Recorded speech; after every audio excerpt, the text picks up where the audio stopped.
পোর আর rich এই দুটো word আমরা আমাদের সবার জীবনের সাথেই জড়িত। পোর মানে জানি আমরা গরিব, আর রিচ মানে জানি আমরা বড় লোক। আর এই পোর আর রিচ এটা কখন বোঝা যায়? কি অর্থের দিক থেকে?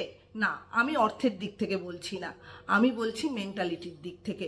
অনেকে দেখবেন পুয়ার, টাকা পয়সার দিক থেকে হয়তো সে পুয়ার, বাট মেন্টালিটির দিক থেকে সে হয়তো রিচ। আবার অনেকে দেখবেন মেন্টালিটির দিক থেকে ভীষণভাবে পুয়ার, কিন্তু ফিনান্সিয়াল দিক থেকে ভীষণভাবে রিচ। আপনি কোনটা? মেন্টালি রিচ হতে চান না ফিনান্সিয়ালি রিচ হতে চান? মেন্টালি রিচ হতে হওয়া মানে হচ্ছে আপনি আপনার ক্যাপাবিলিটি অনুযায়ী অন্যের জন্য কিছু করছেন। এরকম যদি ভাবেন যে আমি দেশের জন্য কেন করব, দেশ আমার জন্য কি করেছে, দেশ আমার জন্য কিছু না করলেও আমি দেশের জন্য কি করছি সেটা আপনি ভেবে দেখুন।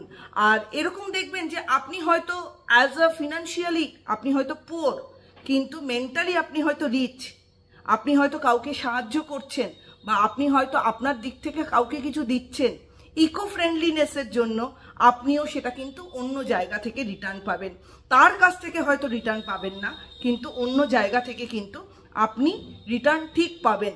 তো সেক্ষেত্রে মেন্টালি রিচ হন, পুয়ার রিচ ফিনান্সিয়ালি না হয়ে মেন্টালিটির ক্ষেত্রে আপনার রিচনেস, আপনার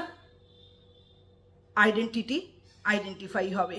তো সেক্ষেত্রে পুয়ার পিপল না ভেবে, পুয়ার মেন্টালিটি না হয়ে আপনি আপনার মতন রিচ মেন্টালিটি হন, যেটা থ্রু লোকে আপনাকে চিনবে।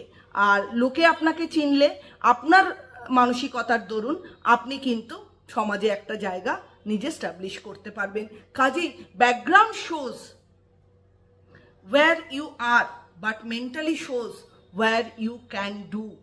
তার মানে আপনি কোথায় আছেন সেটা বড় ম্যাটার না, আপনি কি শো করছেন সেটাই কিন্তু বড় ম্যাটার।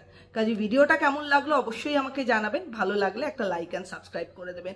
সবাই ভালো থাকবেন, সুস্থ থাকবেন, নমস্কার।